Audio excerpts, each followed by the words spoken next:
And welcome back, everyone, to the Daily 8 on Wood TV Plus. Coming up later this week, West Michigan is waiting on the arrival of a very, very exciting electric show coming over to GLC Live at 20 Monroe. Again, it's happening this Wednesday. Killer Queen will be in town. The well-acclaimed tribute band to the band Queen will be in town to bring you all of their favorite hits and really recreate the energy of what it was like to see Queen back in their heyday.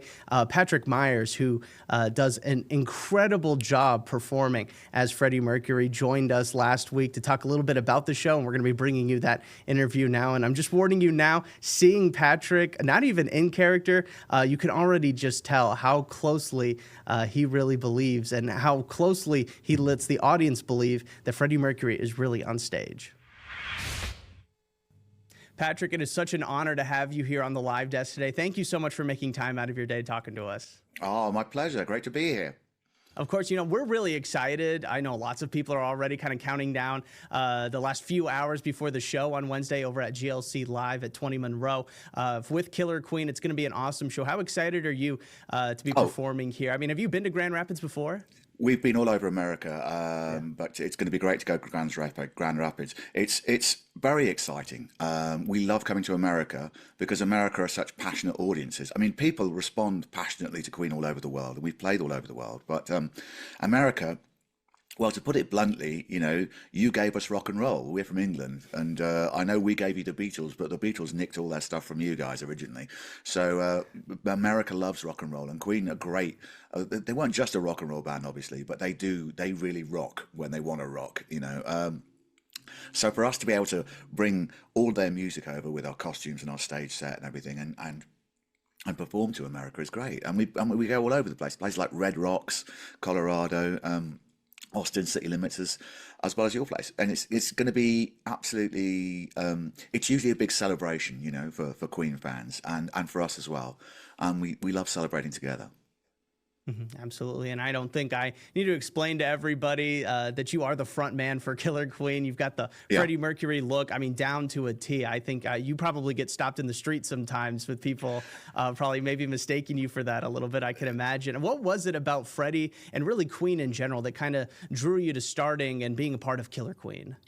Well, when we started was before there were tribute bands. So we were not only the sort of one of the first Queen tributes, we were one of the first tributes ever in the world. Which was what happened was we were at college, we were kids, we'd just left home. I'd grown up before then in doing bands in bars and in my school assemblies and things, and doing acting as well. And then I also did movement as well as vocal mimicry. So I was always trying people's voices out. What happened was we got to college and we got the news a few weeks after that Freddie had died, and we all went into a collective grief together and started singing as you would do. You sing the songs to each other. We went to each other's rooms and played the songs on our little portable keyboards and guitars. And there was a battered old piano in the laundry room. We'd all gather around there while our laundry was going on and sing Queen songs. And then it morphed. I suddenly thought, well, I can do all these mimicky things. I've been in bands. There was this one band that did ABBA called Bjorn Again. They weren't even called a tribute band. They were just called Bjorn Again, and that was it. There was this phenomenon, this curate's egg. And we thought, well, let's do a show for everyone our age, and let's do it as Queen, and let's see how that, and we thought possibly one or two shows. It was like a passion project, really. But that show took off, and it took off in such a big way, and suddenly we were at London University with a big ball there, and suddenly we're doing all universities around London and up and down England. And then we're in the West End, which is like Broadway. And then we started winning awards and going abroad. And then abroad started offering us the same arenas that Queen had played in their peak, which was really the most trippiest thing you can imagine. Can you imagine being a boy at school and loving Queen and playing Queen songs in your school assembly, the easy ones, and then ending up playing in the same places that Freddie played in front of a packed audience that have all come to see you do your version of Queen, and then places like I was saying before, like places like Red Rocks. So from those beginnings, just as college students, before there was even a tribute scene out there, to ending up doing all that, has been the most surreal ride. We've had so many adventures along the way. We should do a film of it one day. It would be great. And Patrick, you yourself have gotten a lot of praise for your performance as Freddie Mercury. I mean, what does that really mean to you to see just how much these fans love your work? The reaction we've had over the world has been really good and really lovely. And And I think that's essential, because you wouldn't want to do this if it was any other way. You wouldn't want to be upsetting Queen fans, or getting it wrong, So any that kind of validation we get from the audiences, in particular, um, makes our day. And we get emails and messages from everybody all over the world, and quite often the ones that I love the most are the ones where they say we brought our kid and it was his first ever concert and he really wanted to see Queen, because kids love Queen. That's the most amazing thing. Queen speak to different generations so easily because the music's so good and it's so visual and it's so kinetic. And they said that they had the best night of their life and they had such a great family night out. And that's like gold for me, That's such a sort of validation of why I love doing this. And I guess, kind of just with all the different performances that you're doing, all the different songs that you're able to recreate as Freddie Mercury. I mean, is there a song in particular that you always love performing, or one that, whenever you guys are picking out the set list, you're like, I have to do this one again. This is my favorite song. This is the one that gets the most attention, the most interaction with the crowd. It's not the one that gets the most interaction with the crowd that I love. It's the quieter moment that I love. There's a song that Roger wrote, which he credited to Queen, but it was a Roger composition called "Days of Our Lives." It's a beautiful song, and I love performing it because it's so conversational and so wise. It's sort of it's almost very sort of Eckhart Tolle Power of Now kind of lyric without getting too highfalutin about it. But it's a beautiful song with a beautiful sentiment, and it's perfectly produced by the band, and Freddie's vocals shimmer with beauty. That song means a lot to me for a whole host of reasons, aside from the standalone fact that it's a beautiful song and it's beautifully done.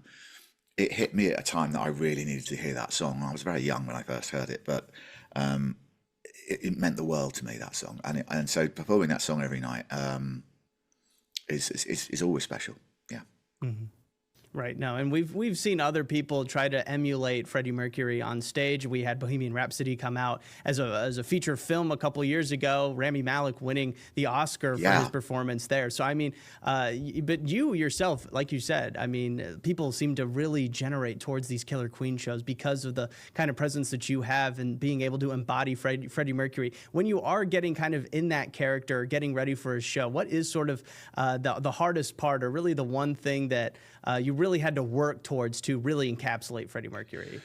Well, I'm always working on my vocals. I'm always doing vocal exercises, and I do about an hour's worth of vocal exercises before the show, and about half an hour, 40 minutes or so earlier in the day before sound check, just to get the voice limbered up. So really, I think it's a question of mindset when you go on stage. You've got to rather than think, oh, I've got to be Freddie Mercury. You don't think that at all. You kind of try and embody the energy that he brought and the interpretive energy he brought to music, because Freddie was like he react with and to the music in a nanosecond.